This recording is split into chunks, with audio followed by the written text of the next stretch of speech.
ವೀಕ್ಷಕರಿಗೆಲ್ಲರಿಗೂ ನಮಸ್ಕಾರ. ನಾನು ಈ ದಿವಸ ಅನಾನಸ್ ಗೋಜಿ ಮಾಡ್ತಾ ಇದ್ದೀನಿ.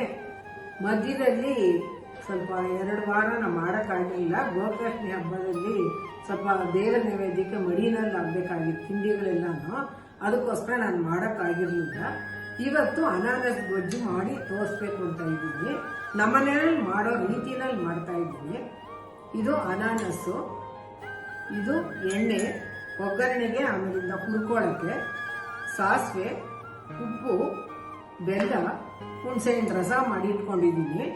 ಆಮೇಲೆ ಹುರಿಯೋದಕ್ಕೆ ಬೇಕಾಗಿರೋ ಪದಾರ್ಥಗಳು: ಕೊಬ್ಬರಿ ತುರಿದಿಟ್ಕೊಂಡಿದ್ದೀನಿ, ಕೊಬ್ಬರಿ 2 ಸ್ಪೂನು, ಒಂದು ಈ ಥರ ಟೇಬಲ್ ಸ್ಪೂನಲ್ಲಿ 2 ಸ್ಪೂನು ಉದ್ದಿನಬೇಳೆ, ಒಂದು 1/4 ಟೀ ಸ್ಪೂನು ಅರಿಶಿನ, ಒಂದು ಸ್ವಲ್ಪ ಇಂಗು, ಆಮೇಲೆ ಬಿಳಿ ಎಳ್ಳು, ನೈಲಾನ್ ಎಳ್ಳು, ಸ್ವಲ್ಪ ಕರಿಬೇವು ಸೊಪ್ಪು, ಒಂಚೂರು ಬಾಡಿದೆ. ಓಕೆ, ಕರಿಬೇವು ಸೊಪ್ಪು ಜಾಸ್ತಿ ಹಾಕಬೇಕು. ಬ್ಯಾಡಗಿ ಮೆಣಸಿನ್ಕಾಯಿ 5ರಿಂದ 6 ತಗೊಂಡಿದ್ದೀನಿ. ಇಷ್ಟು ಕ್ವಾಂಟಿಟಿಗೆ. ನಿಮಗೆ ಬೇಕಾದರೆ ಜಾಸ್ತಿ ಬೇಕು ಅಂದರೆ ಹಾಕೋಬಹುದು. ಗಸಗಸೆ, ಮೆಂತ್ಯ ಒಂಚೂರು, ಒಂದು ಅರ್ಧ ಸ್ಪೂನ್ ಮೆಂತ್ಯ ಅಷ್ಟೇ. ಇದಿಷ್ಟು ಒಂದು ಸ್ವಲ್ಪ ಎಣ್ಣೆ ಹಾಕ್ಕೊಂಡು, ಇದರಲ್ಲಿರೋದು ರಿಫೈನ್ಡ್ ಆಯಿಲು, ಸ್ವಲ್ಪ 1 ಸ್ಪೂನ್ ಅಷ್ಟು ಎಣ್ಣೆ ಹಾಕ್ಕೊಂಡು ಇದನ್ನೆಲ್ಲ ಹುರ್ಕೋಬೇಕು ಮೊದಲು. ಆಮೇಲೆ ಇದನ್ನ ಒಗ್ಗರಣೆಗೆ ಹಾಕ್ಕೊಂಡ್ಬಿಟ್ಟು ಇದನ್ನ ಒಗ್ಗರಣೆನಲ್ಲಿ ಅದು ಸ್ವಲ್ಪ ನೀರು ಹಾಕಿ ಬೆಂದ ಮೇಲೆ ಉಪ್ಪು, ಬೆಲ್ಲ, ಹುಣಸೆಹಣ್ಣು ರಸ ಎಲ್ಲ ಹಾಕಿ ಚೆನ್ನಾಗಿ ಕುದೀತಾ ಇರುತ್ತೆ. ಅದು ಕುದಿಯೋವಾಗ ಇದಿಷ್ಟನ್ನು ಹುರಿದ್ಬಿಟ್ಟು ಸ್ವಲ್ಪ ತಣ್ಣಗಾದ್ಮೇಲೆ ಅದನ್ನ ಮಿಕ್ಸಿಗೆ ಹಾಕಿ ಚೆನ್ನಾಗಿ ರುಬ್ಬಬೇಕು. ನೈಸಾಗಿ ಮಿಕ್ಸಿ ಮಾಡ್ಕೊಂಡ್ಬಿಟ್ಟು ನೈಸಾಗಿ ಮಾಡ್ಕೋಬೇಕು. ಅದನ್ನ ಅದು ಮಾಡ್ಕೊಂಡು ಅದಕ್ಕೆ ಹಾಕ್ಬಿಟ್ಟು ಕುದಿಸ್ಬಿಟ್ರೆ ಅನಾನಸ್ ಗೊಜ್ಜು ಕಂಪ್ಲೀಟ್ ಆಗುತ್ತೆ. ಒಂದು 20ರಿಂದ 25 ನಿಮಿಷ ಆಗುತ್ತೆ. ಸರಾಗವಾಗಿ ಮಾಡ್ಕೋಬಹುದು. ಎಲ್ಲರೂ ಮಾಡಿ ಸಂತೋಷ.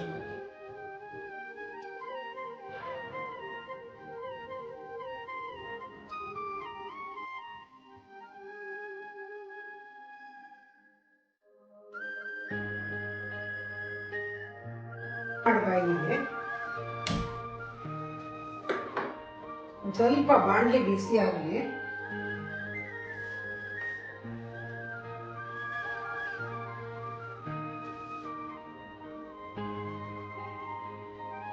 ಒಂದು ಟೇಬಲ್ ಸ್ಪೂನ್ ಎಣ್ಣೆ ಹಾಕ್ಕೊತಾ ಇದ್ದೀನಿ.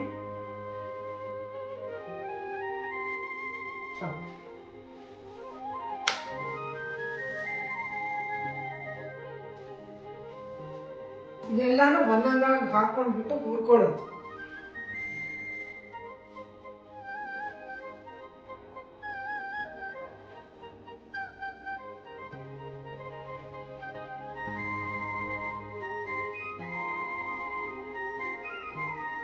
ಹಾಕ್ತಾ ಇದ್ದೀನಿ ಉದ್ದಿನಬೇಳೆ,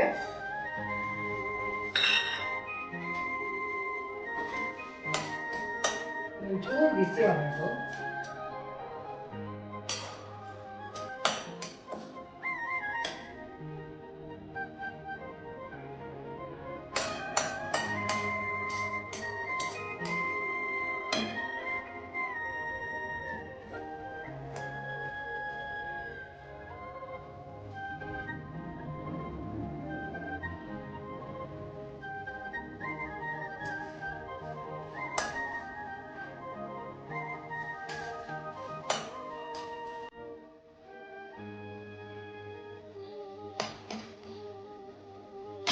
ಇವಾಗ ಮೆಂತ್ಯ,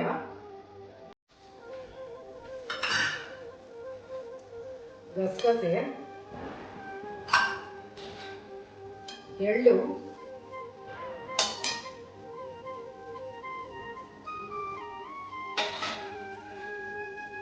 ಒಂದು ಸ್ವಲ್ಪ ಇಂಗು,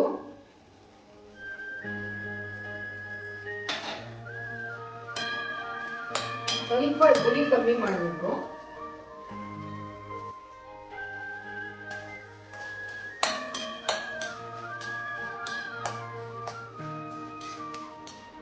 ಸ್ವಲ್ಪ ಕೆಂಪು ಹುರಿಬೇಕು.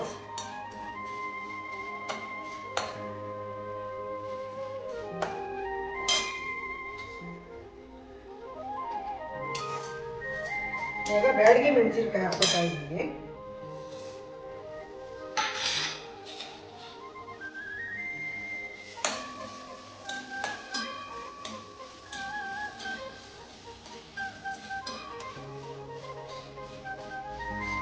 ಪರಿಮಳ ಬರ್ತಾ ಇದೆ ನೋಡಿ. ಹಿಂಗಿಂದು ಮೆಂತ್ಯ ಗಸಗಸೆ ಎಲ್ಲ ಹಾಕೋದಲ್ಲ, ಅದರದ್ದು ಪರಿಮಳ ಬರ್ತಾ ಇದೆ. ಇವಾಗ ಕರಿಬೇವು ಸೊಪ್ಪು ಹಾಕ್ತಾ ಇದ್ದೀನಿ.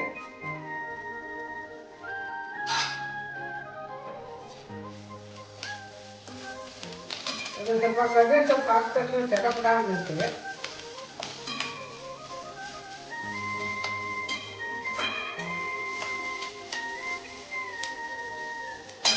ಇವಾಗ ಕೊಬ್ಬರಿ ಹಾಕ್ತಾ ಇದ್ದೀನಿ, ಒಂದು ಬಟ್ಲು ಫುಲ್ ಕೊಬ್ಬರಿ.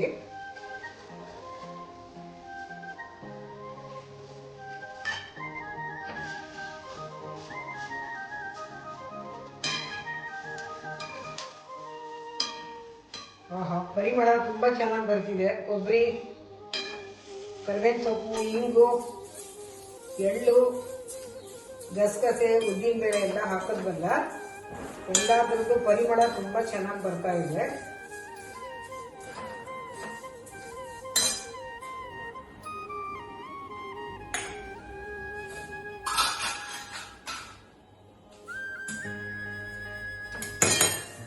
ಹುರಿತಾ ಇದ್ದೀನಿ. ಇವಾಗ ಸ್ವಲ್ಪ ಗಮ್ಮಂತ ಹುರಿದ್ಬಿಟ್ರೆ ಪರಿಮಳ ಚೆನ್ನಾಗಿ ಬಂದ್ಬಿಟ್ರೆ, ಆಮೇಲಿಂದ ಆರಿಸ್ಮೇಲೆ ಇದನ್ನ ತಟ್ಟೆಗೆ ಹಾಕೊಂಡು ಆರಿಸ್ಬಿಟ್ಟು ಅದನ್ನ ಮಿಕ್ಸಿಗೆ ಹಾಕಿ ನುಣ್ಣಕ್ಕೆ ರುಬ್ಬೇಕು. ತುಂಬ ನುಣ್ಣಕ್ಕೆ ಇರ್ಬೇಕು ಇದು. ಆಮೇಲಿಂದ ಒಂದಿಬ್ರು ಹೇಳಿದ್ರು ಇದರಲ್ಲಿ, ಇದು ಬಾಂಡ್ಲಿ ಉಪಯೋಗಿಸ್ಬೇಡಿ ಅಂತ. ಈ ಬಾಂಡ್ಲಿ ಏರೋಪ್ಲೇನ್ ಶೀಟ್ದು. ಮೊದಲೆಲ್ಲ ಇವಾಗೆಲ್ಲ ಸ್ಟೀಲ್ ಕುಕ್ಕರ್ ಒಂದು 20-25 ವರ್ಷದಿಂದ ಬರ್ತಾ ಇದೆ. ಮೊದಲು ಏರೋಪ್ಲೇನ್ ಶೀಟ್ದೇನೆ ಬರ್ತಿತ್ತಲ್ಲ ಕುಕ್ಕರ್, ಪ್ರೆಸ್ಟೀಜ್ ಕುಕ್ಕರು, ಅದೇ ಮೆಟಲ್ಲೇ ಇದು. ಇದರಲ್ಲಿ ಏನು ಬಾಧಕ ಆಗಲ್ಲ. ಅಲ್ಯೂಮಿನಿಯಂ ಅಲ್ಲ, ಸ್ಟೀಲ್ ಬಾಂಡ್ಲಿ ಇದೆ ನಮ್ಮ ಹತ್ರನೂ. ಸ್ಟೀಲ್ ಬಾಂಡ್ಲಿ ಇಟ್ಟರೆ ಅದು ಸ್ವಲ್ಪ ಸೀದೋಗೋ ಚಾನ್ಸಸ್ ಇರುತ್ತೆ. ಅದು ಎಲ್ರಿಗೂ ಹೆಂಗಸರಿಗೆ ಗೊತ್ತಿರೋದೆ, ಅನುಭವಸ್ಥರಿಗೆ ಎಲ್ರಿಗೂ. ಅದಕ್ಕೋಸ್ಕರ ಇದನ್ನೇ ಇಟ್ಕೊಂಡಿದ್ದೀನಿ ಅಷ್ಟೇ. ಬೇರೆ ಇದರಿಂದ ಬಾಧಕ ಏನೂ ಆಗಲ್ಲ ಮೇಡಮ್. ಇವಾಗ ಇದು ಹುರಿದಾಯ್ತು. ಈ ತಟ್ಟೆ ಮಾಡ್ತಾ ಇದ್ದೀನಿ.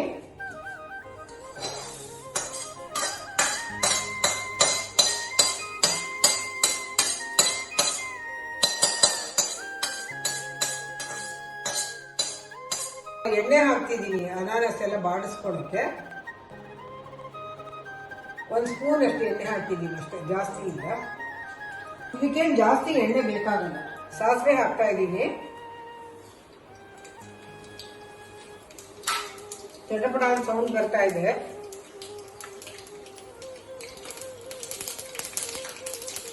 ಸೌಂಡ್ ಬರ್ತಾ ಇದೆ.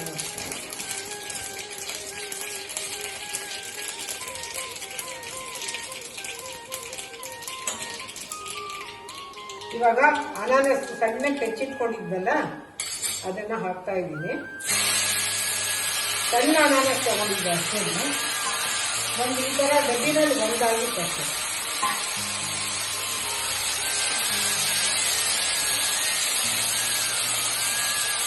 ಪರಿಮಳ ಅನಾನಸ್ ತುಂಬ ಚೆನ್ನಾಗಿ ಬರ್ತಾ ಇದೆ. ಅದು ಈ ಥರ ಸ್ವಲ್ಪ ಚೆನ್ನಾಗಿ ಬಾಡಿಸ್ಕೋಬೇಕು.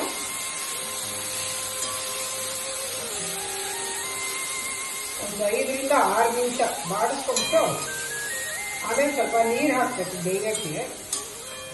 ಒಂದು 2 ನಿಮಿಷ ಮುಚ್ಚಿರೋಣ. ಒಂದು 2-3 ನಿಮಿಷ ಹಾಕ್ತೀನಿ. ಅದನ್ನ ಸ್ವಲ್ಪ ಅರಿಶಿನ ಹಾಕ್ತಾ ಇದ್ದೀನಿ. ಮತ್ತೆ ಮುಖ್ಯವಾದ ವಿಷಯ ಅಂದ್ರೆ ಅನಾನಸು ಹಣ್ಣಾಗಿರ್ಬೇಕು, ಕಾಯಾಗಿರೋದು ತಗೋಬೇಡಿ. ಅರಿಶಿನ ಹಾಕೋದು ಲಕ್ಷಣಕ್ಕೂ ಹೌದು, ಆರೋಗ್ಯಕ್ಕೂ ಹೌದು.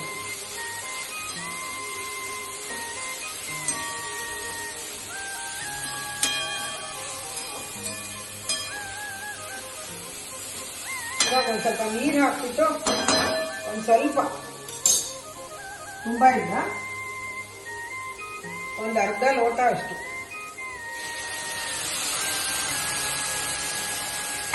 ಒಂದು 2 ನಿಮಿಷ, ಒಂದು 5 ನಿಮಿಷ ಮುಚ್ಚಿಡ್ತೀನಿ ಇದನ್ನ.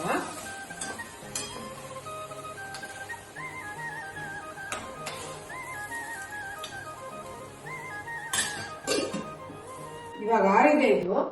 ಇದನ್ನ ಮಿಕ್ಸಿ ಜಾರ್ಗೆ ಹಾಕ್ತಾ ಇದ್ದೀನಿ.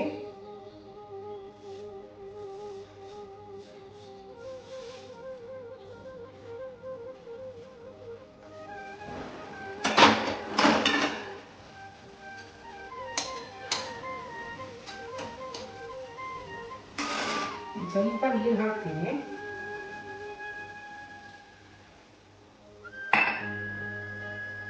ರುಚಿಗೆ ತಕ್ಕಷ್ಟು ಉಪ್ಪು, ಬೆಲ್ಲ ಹಾಕ್ತಾ ಇದ್ದೀನಿ. ಬೆಲ್ಲ ಗಟ್ಟಿ ಇದೆ, ಒಂದು 30 ಗ್ರಾಮ್ ಅಷ್ಟು ಹಾಕಿದ್ದೀನಿ. ಹೆಚ್ಚು ಕಮ್ಮಿ ಗುಂಡೆ ಬೆಲ್ಲ ಜಜ್ಕೊಂಡಿರೋದು. ಒಂದು 30 ಗ್ರಾಮ್ ಅಷ್ಟು ಬೆಲ್ಲ ಹಾಕಿದ್ದೀನಿ. ಅದನ್ನು ಸ್ವಲ್ಪ ಬೇಯಬೇಕು.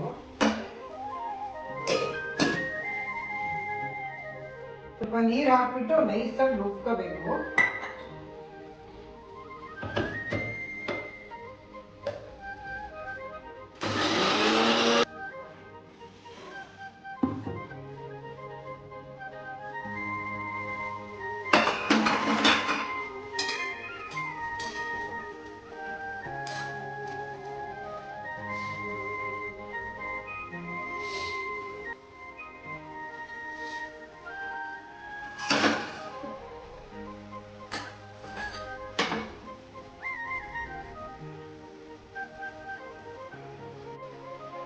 ಇವಾಗ ಬೆಂದಿದೆ ಇದು ಅನಾನಸು. ಇವಾಗ ಹುಣಸೆಹಣ್ಣು ರಸ ಹಾಕ್ತಾ ಇದ್ದೀನಿ.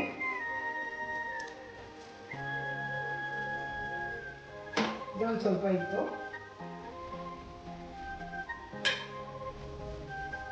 ಇದು ಚೆನ್ನಾಗಿ ಕುದೀತಾ ಇರಬೇಕಾದ್ರೆ ಈ ಮಿಕ್ಸಿಗೆ ರೆಡಿ ಮಾಡ್ಕೊಂಡಿದ್ದಲ್ಲ ಖಾರನ್ನ, ಮಸಾಲೆ ರುಬ್ಬಿರೋದು, ಅದನ್ನ ಹಾಕಿದ್ದು ಕುದಿಸ್ಬಿಟ್ರೆ ಅಲ್ಲಿಗೆ ಗೊಜ್ಜು ಓವರ್, ಅನಾನಸ್ ಗೊಜ್ಜು ಓವರ್.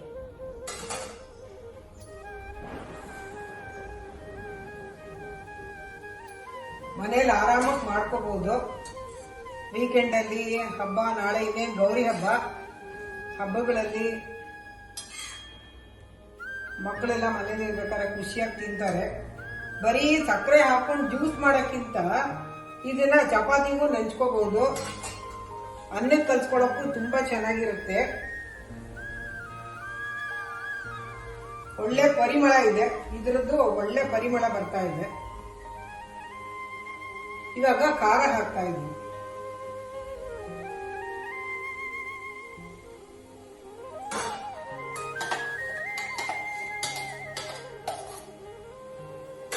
ಇನ್ನು ಸ್ವಲ್ಪ ನೀರು ಹಾಕೊಂಡು ಇದಕ್ಕೆ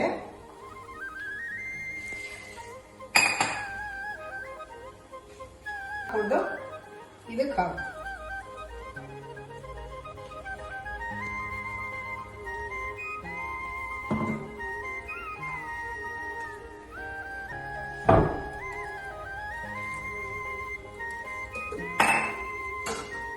ಇಷ್ಟೇ ಆಗೋಯ್ತು. ಮದುವೆ ಮನೆಗಳಲ್ಲಿ ಸಾಮಾನ್ಯ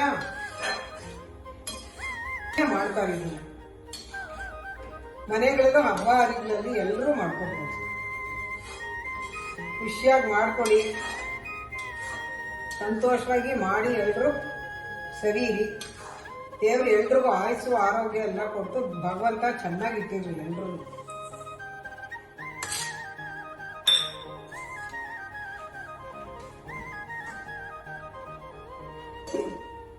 ಒಂದು ನಿಮಿಷ ಮುಚ್ಚಿಟ್ರೆ ಪರಿಮಳ ಅದರಲ್ಲೇ ಇರುತ್ತೆ. ಆಯ್ತು, ಇವಾಗ ಅನಾನಸ್ ಗೊಜ್ಜು ಪೂರ್ತಿ ಮುಗ್ದಿದೆ. ಅಯ್ಯಂಗಾರ್ ಫುಡ್ಸ್ ಇಂದ ಗೀತಾ ಶೇಷಾದ್ರಿ ಅವರು ಮಾಡಿದ್ದು, ಗೀತಾ ಶೇಷಾದ್ರಿ ಮನೆಯಲ್ಲಿ. ಇವಾಗ ರುಚಿ ನೋಡೋಣ. ಇದು ಅನ್ನಕ್ಕೆ ಕಲ್ಸ್ಕೊಂಡು ತಿಂದ್ರೆ ತುಂಬಾ ಚೆನ್ನಾಗಿರುತ್ತೆ. ಅವರವರು ಅಭಿರುಚಿ.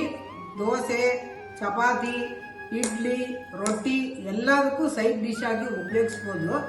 ಈವನ್ ಸುಕ್ಕ ರೊಟ್ಟಿಗೂ ಅಷ್ಟೇ ಹಾಕೋಬಹುದು, ತುಂಬಾ ಚೆನ್ನಾಗಿ. ಸುಕ್ಕ ರೊಟ್ಟಿ, ಆಮೇಲೆ ಉಬ್ಬು ರೊಟ್ಟಿ ಎಲ್ಲದಕ್ಕೂ ತುಂಬಾ ಚೆನ್ನಾಗಿರುತ್ತಿದ್ದು, ಟೇಸ್ಟಿಯಾಗಿರುತ್ತೆ.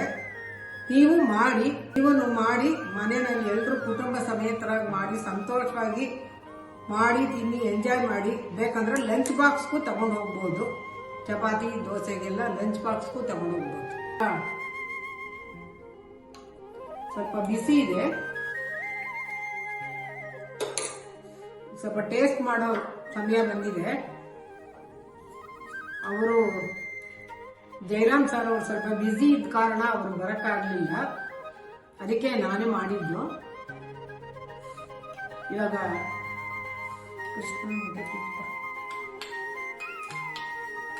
ಒಂಚೂರು ಟೇಸ್ಟ್ ನೋಡ್ತೀನಿ. ಇವಾಗ ಮೆಣಸಿನ್ಕಾಯಿ ಹಾಕಿರೋದು ವೀಕ್ಷಕರಿಗೆಲ್ರಿಗೂ ಹೇಳ್ತಾ ಇದ್ದೀನಿ, ಬ್ಯಾಡಗಿ ಮೆಣಸಿನ್ಕಾಯಿ ನಮ್ಮನೇಲಿ ಉಪಯೋಗಿಸೋದು, ಬೇರೆ ಯಾವ ಮೆಣಸಿನ್ಕಾಯಿನೂ ಹಾಕಲ್ಲ.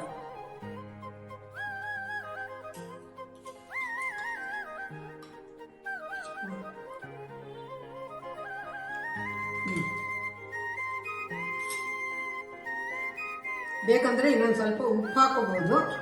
ಖಾರ ಹುಣಸೆಹಣ್ಣು ಎಲ್ಲ ಕರೆಕ್ಟಾಗಿದೆ. ಇನ್ನೊಂದು ಸ್ವಲ್ಪ ಉಪ್ಪು ಕಮ್ಮಿ ಇದೆ, ನಮ್ಮನೇಲಿ ಸ್ವಲ್ಪ ಕಮ್ಮಿ ಆದ್ರಿಂದ ಕಮ್ಮಿ ಆಗಿದೆ, ಹಾಕೋಬಹುದು. ನಮಸ್ಕಾರ, ಅಯ್ಯಂಗಾರ್ ಫುಡ್ಸ್ ಇಂದ ಗೀತಾ ಶೇಷಾದ್ರಿ. ಖಂಡಿತ ಎಲ್ಲರೂ ಮಾಡಿ ಸವಿಯಿರಿ. ವಂದನೆಗಳು.